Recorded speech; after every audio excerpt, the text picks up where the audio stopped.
What up, everybody? Welcome back to another episode of the Nerd Gen Report. I'm your host, Pablo, and joining me, as always, Mr. Brian Schultz. The Void. I think it's one of my favorite shows because we get to talk about a lot of other stuff. A lot of stuff that comes in that nobody's really sort of attacking and talking about as much as I think it deserves. He-Man. We got some pictures, Brian. Oh, he's teasing us. So there's that. We got He-Man. We're going to talk about the Naked Gun trailer. There was a new trailer that came out recently. Full trailer, yep. And just recently, what came out is, this is rumor. Yeah. About Aaron Pierre possibly taking on the role as Bond. But yeah, let's start with He-Man. I don't know. Did I send you that first or you sent it to me? What did we do there? I forget. You sent it to me. Okay. Yeah, with the picture to celebrate the final. They wrapped filming. That's the picture was sent out to commemorate the final day of shooting by Nicholas Glitzen. Yes. I think, Brian, when I saw it, what seems to be the sentiment or the talk is how he looks and his physique. It's not as impressive. Obviously, He-Man is whatever He-Man, right? Yeah. I mean, I would say Dolph Lundgren's physique in that was pretty good. This one doesn't look as solid, I would say. This, he doesn't look. I mean, I think about Arnold Schwarzenegger. Or Conan the Barbarian. That's yes. it. Yeah, that's the closest you've seen to He-Man in live action. Yeah. Lou Ferrigno. As Hercules? Yes. Yeah, because he doesn't do the voice, but yeah, as Hercules. Yeah. Also, I mean, again, we're talking about professional bodybuilders. Bodybuilders, yes. Yeah. Was I expecting someone to be like super ripped and stuff? I don't know, because the way they're going about it is like everything is like super accurate, right? But who knows, Brian, if this is just a screen test or whatever. This is early on. We don't know what this guy's going to look like really until we see the movie. But would it be disappointed if he's not in top physical condition? Well, it's weird because like when he's got clothes on, he looks pretty big. I think this shot from behind, he doesn't look quite as big. You can kind of see like the thickness of the arms is not quite as like big as you would expect. He's more using his posture and his pose to create sort of the illusion of how big he is. But again, I mean, this is a really thin guy. I'm just going to point out, like by nature, like if you look at him in his prior roles, like you would have been like, what? Yeah. And so like he has come a long way. You're right. I mean, like, does it look like he's a little smaller on the surface? But like, here's where we get into you can't do animated accurate He-Man across the board, because if you remember, every character in that show was Arnold Schwarzenegger's body. If you got the toys, they all have biceps upon triceps upon biceps. Like that's just how they are. So you can't have that, okay? Like that's not realistic, right? Yeah. Like Idris Elba is not going to show up like having, HGH and testosterone his way into Alan Richson's body. Like that's not going to happen. Yeah. The thing that was sort of threw me a little bit, and then I'll get into the positives because I do think there's positives even in this. This is a really nitpicky thing. His torso build is a little odd. Did you think this? Like his legs look there's just something about the way, like the proportion of his like midsection to his legs that looked a little like, is this doctored or is this actually what he looks like? Like his legs seem a little short, just in the profile. Like he seems long up top, and then the legs seem, I don't know. It's just like one of those things where I was staring at the photo being like, there's something that almost feels artificial to this. Like it wasn't quite exactly him. It's just something about it visually. I don't know, maybe it's the sword. Maybe it's the size of the sword that's throwing me off when I'm looking at him. But the sword looks super accurate. That thing looks great. Yes. I think for most people, like if you said, okay, because Chris Hemsworth in Thor, he was huge, especially in Thor Ragnarok. No, in Thor Love and Thunder, he's actually because Thor Love and Thunder, you know why he's that way? Because he's still thinking he's going to be Hulk Hogan. So Yes. he was building his Hulk Hogan physique while he did Love and Thunder. So he's bigger in that movie and more ripped in that movie than his other portrayals. And that movie never happened. The difference though is that Hemsworth is tall. Hemsworth is whatever, 6'3", 6'4". He's a really tall guy. Richson probably has the more He-Man accurate physique at this point, if we're being honest, for a guy who's actually tall, because he's also like 6'3", but he's 260 pounds in Reacher, and like the bulk is more He-Man. So this guy's not as tall. But in this day, all I'm going to say is this is the stuff where I'm like, I really applaud because they are sticking to their guns. You don't get a full color shot. This is a shadowy shot. But it looks to me like he's basically got He-Man's sandaled furry boots. He's got the loincloth. Like, he's got the haircut kind of from the 80s. Like, we can quibble about the muscles, but like, he does kind of look like the toy in terms of how they've costumed him, which is kind of a bold move and something they weren't even willing to try with Lundgren back in 85. I'm still a little bit iffy on that because what I was also hoping for, I don't know if you ever saw, I never saw it, but I saw a few shots of it. Free Guy I think it was Free Guy with Ryan Reynolds. Movie? Yeah. Yes, there was a character in there. I think he had like a bodysuit and he was like Diesel. Okay. Do you think this image didn't decrease my interest in the movie though at all? No, it didn't. But you know, that's what I think that's the look that I've always thought that they were going for because of what Dolph Lundgren was in great shape. Lankier guy. I mean, again, lanky. That's the thing is, Lundgren, like Hemsworth, very tall, very long. He is really jacked in that movie for his natural build, but he is longer and he looks longer when he's on screen. No, I was just expecting, because they're going for it, Brian. They're going for it. So we'll see what this is gonna look like when he's moving around and actually doing stuff. Because again, yes, what I was gonna say was this is the most powerful man in the universe, and he don't look that powerful. You know what I'm saying? Doesn't look like he could bang his fists on the ground and open up a huge chasm. He doesn't look like he doesn't look like he can create glass out of sand. I will lose my mind if I see any one of those powers in this movie. I will absolutely tip my cap if they put one of those in there. Brian, I'm that's what I'm looking for, Brian. That's what I'm looking for. So far, I'm looking for the has gone for. Yeah, I want to see him like swimming like ultra fast.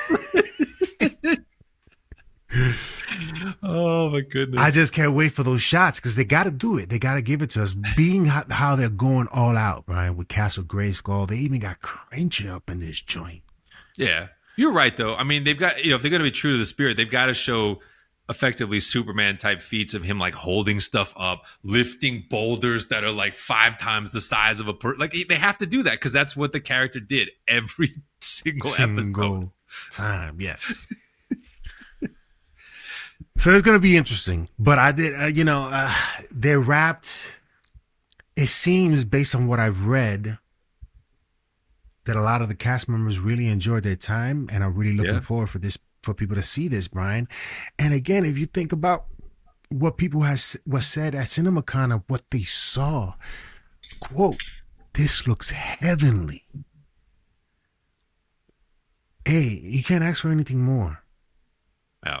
And I can't wait. And this is going to be, dare I say, this is going to make a lot of money, man. A lot of people are going to go see this. If this is PG-13, I don't know what this is going to be. It's definitely not going to be rated R, but I think the kids are going to come out. This is going to be huge. I think it could be PG because there's really no need for there to be blood in this. Which in the He-Man, like they had lasers, they had all these different things. Like it's not like he was taking the sword and beheading people. Like the sword had magic to it. Skeletor had his staff. Like this could very well be a PG film. But again, I commend them because like they built the entrance to Grayskull. Like they built pieces of Snake Mountain. Like they went for it in terms of, and like to your point about the cast, like Camila Mendes has been posting stuff on socials now that it's wrapped, like kind of showing herself training to be Teela, showing a little more of the costume, showing her getting the hair redone to be red, redder, like the cartoon character. Again, like you just see, like, yes, are they tweaking little things? They are, but like they are really trying to stay pretty faithful. And there was a little hint from the act. Again, we talk about like, how do you pull this off? The guy who plays Trap Jaw, another one of these just complete nonsense. Like how, like, you know, he showed a shot of kind of like the model work they had done to create the jaw and the mask that he was wearing. And it's like, it looks just like the toy. Like it literally is the Trap Jaw with the serrated teeth. And I'm like, this is, they're not shying away. I think people are going to go see, just for the nostalgia of it, Brian, to see what were capable of pulling off. The curiosity for this film, especially for those who've seen He-Man and know He-Man, the curiosity, because again, and we've said this in the past, that the He-Man cartoon isn't a good watch, especially now. I can't even. That's generous. That is generous. I cannot watch it. I tried to watch it. I started watching Thundercats. I was like, I can watch Thundercats. I was watching Thundercats, and I kept watching episodes until the later seasons. The later seasons was a little bit crazy. But He-Man, the first episode is like, I can't watch this anymore. No. Well, it's so funny because you're really going back into the time machine. But those few years between the early 80s and the mid 80s is a huge leap in terms of the quality, I think, of animated shows. So like He-Man is early 80s, and it looks like it was made, in my mind, it looks like it was made like 20 years before Thundercats. Like He-Man is much closer to like Super Friends, which was like in the 70s, right? Yes. And so even Voltron, which kind of straddles the gap, and I don't mind Voltron, but like Voltron compared to Transformers Generation 1, it's a pretty big, like if you're being honest, it's a pretty big difference. Like the fluidity of like Optimus Prime and Megatron versus how Voltron and the Robies move, you can tell there's been advancement even in those 3-4 years of animation. They just look more dated. Like, and that's like GoBots compared to Transformers. Like there is a difference. Like, so that's why Thundercats is more watchable, because that's like mid 80s is when that comes around. Yeah. So yeah, no, I think you're right though. There is, what do you think that it's not quite Super Mario Brothers potential, only because it doesn't have the video game generational tie-in, but like it is one of those characters that sort of everyone knows, I think, like even if they aren't familiar with the show. It's just like it comes up weirdly in the course of just lexicon. It's like He-Man, I have the power. Like that stuff just sort of randomly makes its way into stuff to where like, yeah, there is definitely a world where like if this is good, that first trailer is going to be, I think it's going to get people talking. I wonder when they're going to put it, because it's Amazon, right? So they can kind of put it anywhere. But I can't wait, man. Right? Like, if we're being, okay, just straw poll right now. You're on the spot. We haven't had a chance to talk about this.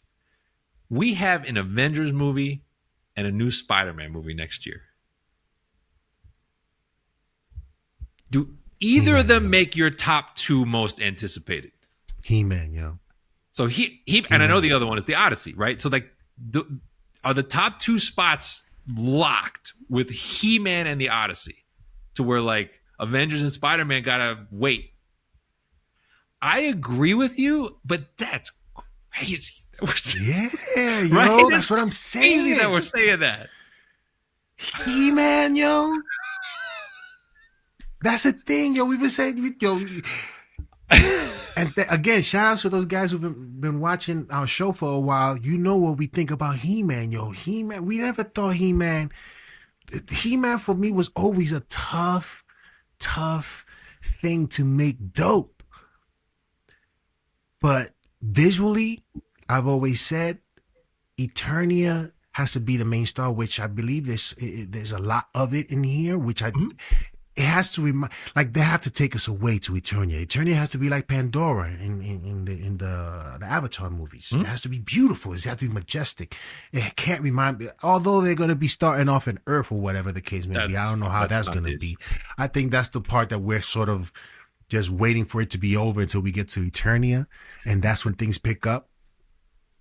But It's the I Matrix. I never, mean, as I said, it's the yeah, Matrix, right? It's the first scenes of the Matrix where he's doing his software thing, and like, yes, when by the time you get to the end of the Matrix, you're kind of like, yes, I'd much rather spend my time in the Matrix, but you can't get there without that intro to yeah. him not realizing what's going on, and I think it'll be similar. I think it'll be similar.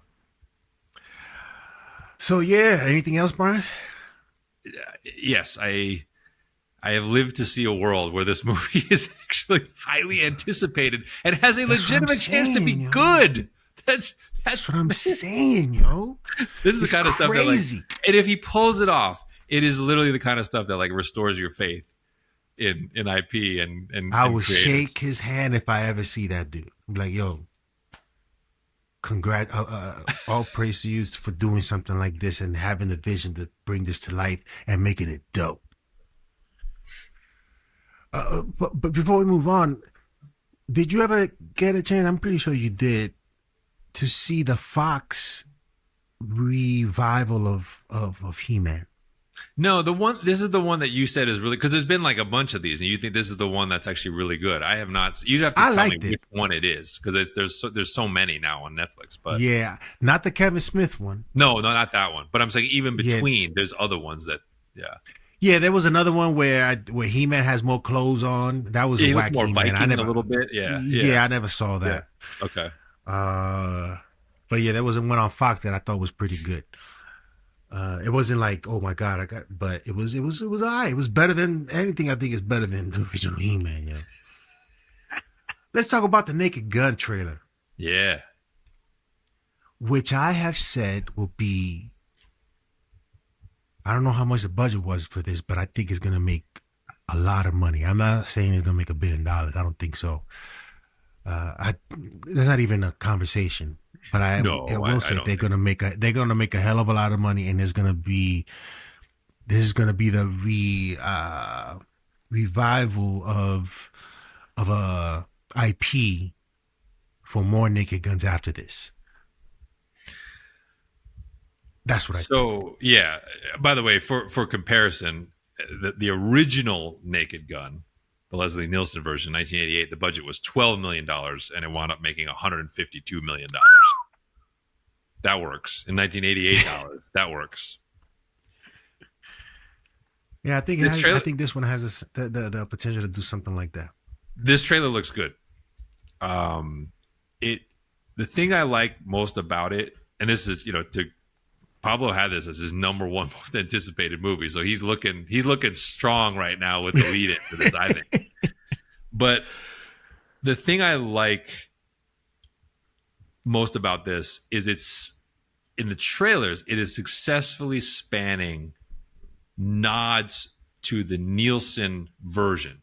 That shot of Neeson when he's beating on the guy with the limbs in the trailer, that is like, if you saw the original, you're like, that's the spirit of that comedy.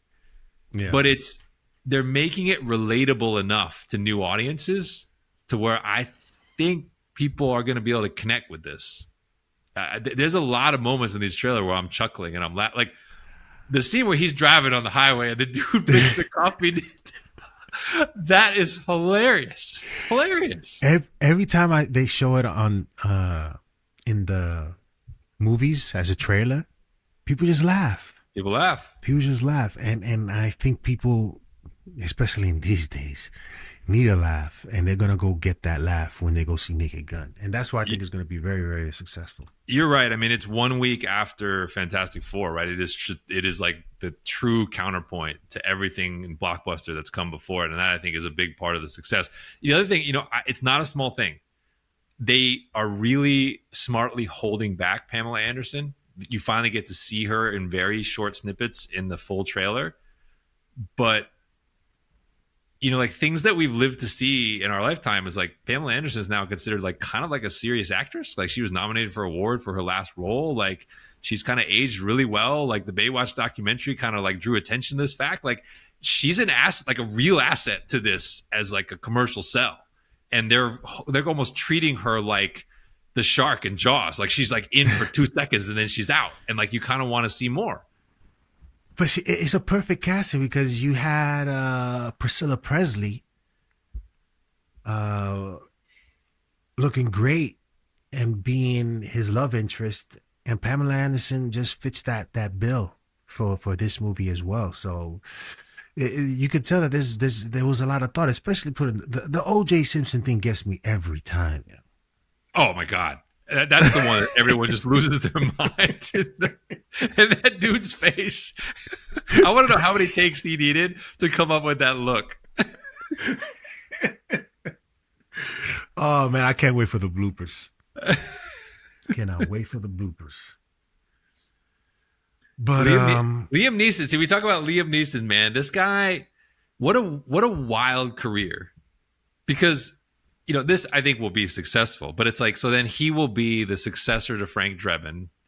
He will have remade Hannibal from the A-Team, right? Like this guy has like gone back to like 80s like IP. He does obviously this like late stage action stuff. He's mentor guy, like, and then of course he's serious actor once upon a time with, Rob Roy and stuff like that. Like wild career, man. And one of one career, Liam Neeson.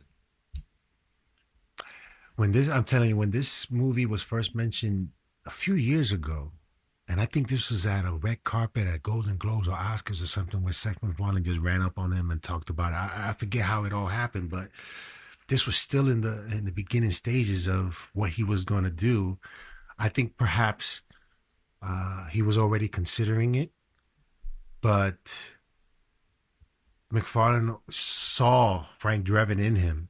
Because he's played a serious dude all this time, right? I think it's just perfect, and I think again, this is going to be a very, very successful movie, and I can't wait.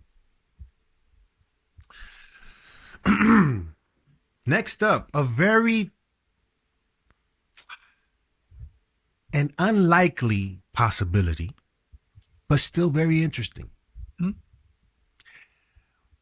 Aaron Pierre is being rumored to be in the running to play Bond.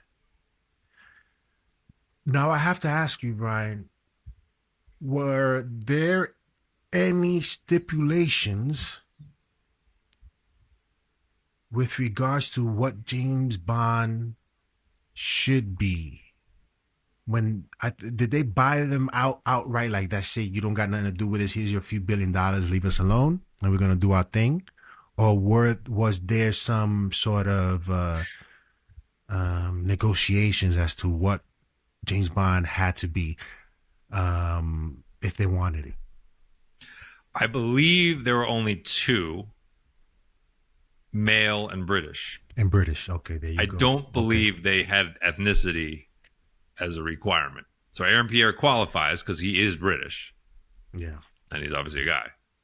I kind of am with you that, like, I do think, for the somewhat obvious reason, I think this is would not be the betting favorite. Listen, I mean, Aaron Pierre's he's going places, right? And I think obviously his turn as Jon Stewart is only going to elevate that further. I'm struggling a little bit that Amazon's first move out of the gate after acquiring this will be to change the ethnicity that James Bond has always had. I don't necessarily think there's a world where this won't ever happen. I just would be surprised if it's the first thing that happens, especially with no director officially in place for said movie. It would be a bold move if they did. It would be a bold move if they did. Because the betting favorite is Henry Cavill, right? I would have to say, yeah, just because of the relationship with Amazon. I mean, having a groundswell of support. And obviously you can watch Man from U.N.C.L.E. to see him do a little riff on this. I say that much more than the ill-fated Argyle. But I still think he probably is the betting favorite. But I guess so. Here's my question. So if we take the Aaron Pierre thing a little seriously for a second and say, all right, he's on the list, he's in the conversation. Okay, so he fits the required criteria. He fits the age, right? He's young. He's obviously handsome, right? Great physique, handsome, charismatic. Now, here's my one question: have you seen him? Do you think he is suave enough to play the ladies' man aspect of Bond the way it needs to be? Oh yeah, I think so. Okay, I think so. Because his big breakout roles, ironically, he's often turning the British accent off. Right, in Rebel Ridge, he's playing an American soldier. That's not a suave part. That's not the point of that part. It's a gritty part. So we don't have that like frame of reference role, like huge role where we can point to him and say like he's basically doing Bond things here as a sort of seducer and, you know, sweet talker and wisecracker. Like we don't really have a ton of that. So that's not saying he can't do it. It's just we haven't seen him do it as much. And the Jon Stewart part probably isn't going to ask him to do that. So, I mean, it'll expose, if he's capable of doing it, it'll expose a different aspect of it that we haven't seen, which I think would be interesting. There's one role I think he would be perfect for, though. Lionel. Perfect, I don't Brian. hate it at all. I don't hate it at all. Those eyes are pretty much Predator eyes as it is. Yeah. He would be perfect as Lionel, yo. All right, we're gonna start that campaign. Here's what I want. Man. We talk about it. I want Pablo to be seated next to him on a flight and hit him with that and see what his reaction is. It'd be just perfect, yo. Just like sit there and start saying like sight beyond sight. That's how I was saying. If I saw him, I'd be like, yo, Lionel, yo, and walk and disappear. Like, where's that guy that said Lionel? Where is he? He just said Lionel to me. I don't know what he meant by that, but yo, you gotta do it once. Just do it once in the theaters. Forget you. Just like I have the power, and unfortunately, I don't know yet if we're gonna get Foreign Blazing Sword in the theaters. I don't know. I'm holding out hope. I'm holding out hope. It's not official. I'm holding out hope that rumor was just rumor and that they're going to do it. That Voltron is going to go to the big screen. I'm holding out hope. Yeah. It just can't be. It just can't. I don't care if the stories. I do care if the story's whack, but it can't look whack. No. It can't look whack. No, if it looks Power Rangers, I mean. Dun, dun, dun. Forget about it. I think Aaron Pierre as a Bond is a possibility. Perhaps not now. He's still young. Henry Cavill seems like he could probably play for a couple of years if he's chosen. And then after that, perhaps take that into consideration and probably go with that to do something different. And I think, like you said, his star rising, I don't see that being a problem. I mean, there'll still be, those people who will have something to say about it, right? And not and object to that possibility. But sure, I think he'll be popular enough and appropriate enough to take on that role and do amazing at it. I mean, like I said, this is not ground that has been untrodden in the fan circles, right? The Idris Elba for years has been floated as this. Regé Jean Page from Bridgerton was floated when that show blew up. Like, this is not the first time an actor of color has been fitted for this role by the internet circles, let alone by the studio. I just am pointing out that, like, with what they've paid between buying the studio and then buying the IP, it would be a bold decision with no director in place to announce a Bond of color. I think that would be I'm not saying it's wrong. I'm just saying that would be a bold studio move for the reason you said. There will be corners of the world that will. Now, I also think you have to consider the possibility, like I said, Amazon is building a universe here. I will bet huge sums that the other double O's are coming as part of this universe. So there's always that possibility. Like, but I hope that's not. I hope that's Amazon series and not movies. Oh, it is. I don't think it's out of the gate. But my point is, like, I also think, honestly, I think Aaron Pierre as villain is an interesting idea, depending on who you put opposite him. I think so. And the Bond villain role has always been that's been a choice role for many as well. So the idea that Aaron Pierre would show up in the Bond universe in some capacity, it doesn't even have to be 007. Let's keep that in mind. He's certainly talented enough to do other things there too. But he is also, I mean, in fairness too, he is an it actor. He's a rising actor. He checks a lot of the boxes from a resume perspective that Amazon probably is looking for. So I'm not shocked to see this name on here.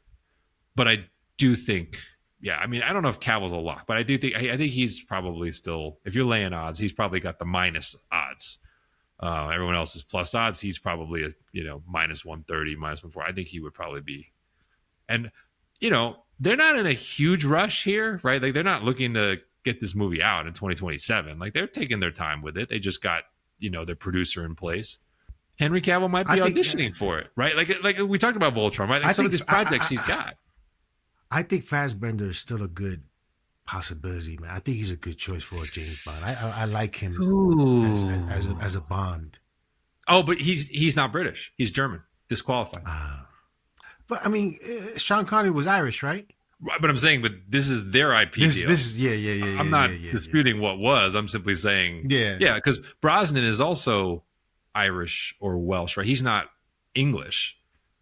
Yeah, but. Yeah, these are the rules they put in place. Yeah. So, by the way, I always love the small anecdotes from my kid, who's really starting to get some good.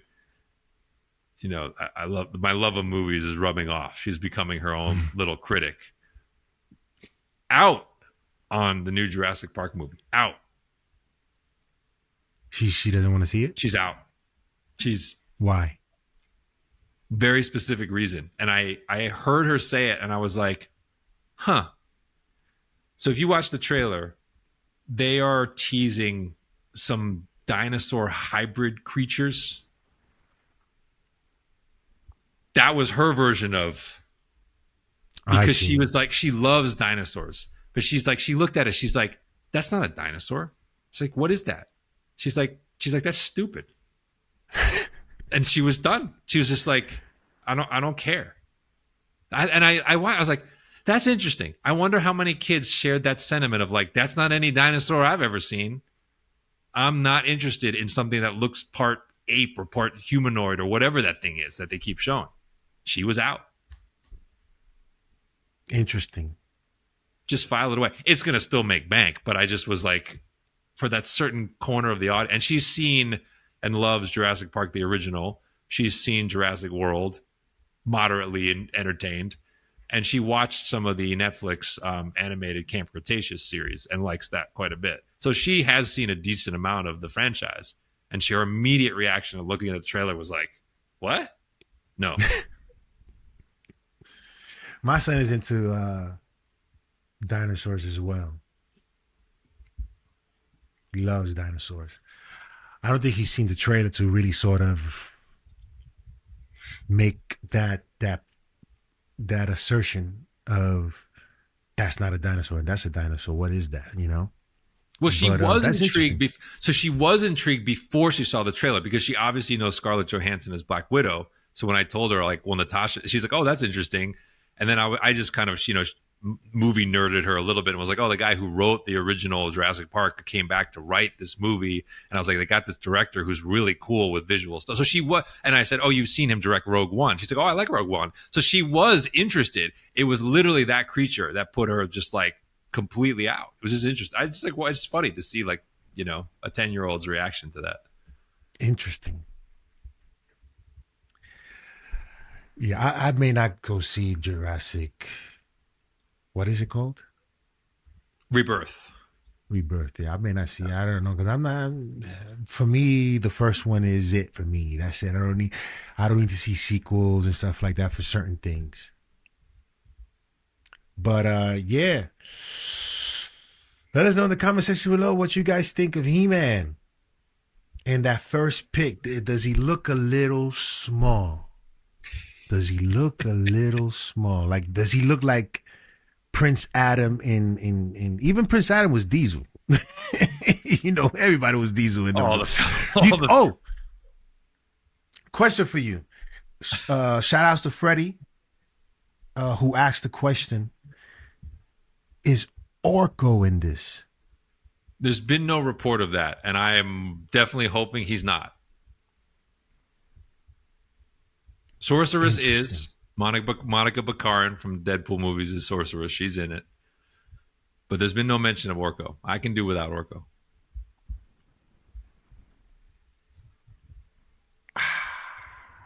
That one would be for the kids. Orko would be for the kids. Yeah. I just thought of something random because we were talking about the size of the picture.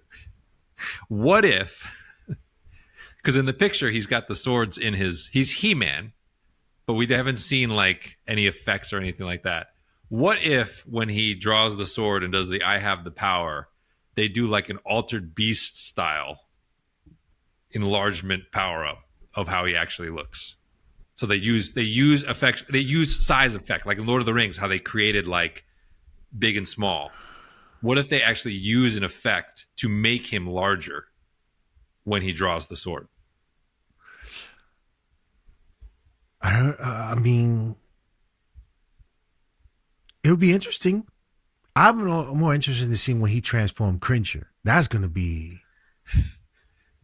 Because Cringer also is really silly in the cartoon. Yeah, I think Cringer's going to be a cat that hopefully he doesn't speak. God, I hope he doesn't speak. Because he had the most annoying voice. He had the most annoying voice in that show.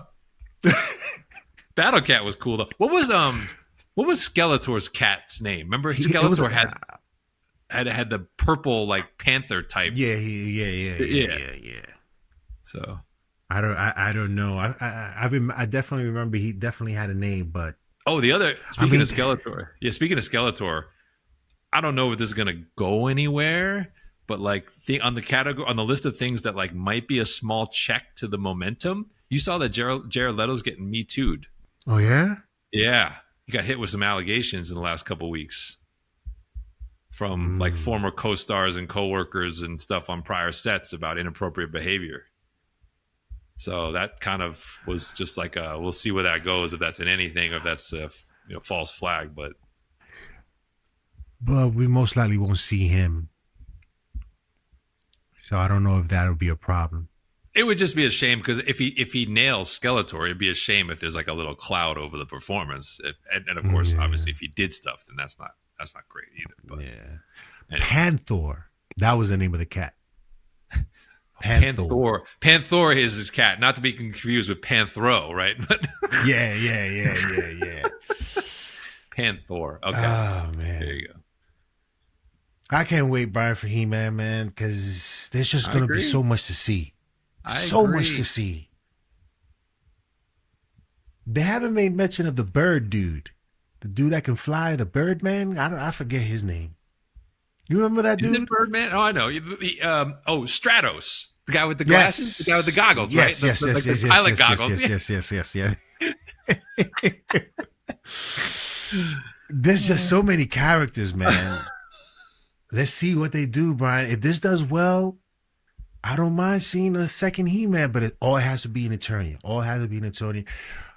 And because they could do She-Ra. They could do all this other stuff. But let's see. Okay. We just had our thing about the female-led action and super. Yeah, exactly. That'd be a test. You got to put it in with He-Man. You Princess of Power, that'll be a test. Joint. Yeah. Yeah, because that joint was whack. I'm sorry, but She-Ra was whack. So whack that they didn't even bring her back for the revivals. None of them. You know what I'm saying?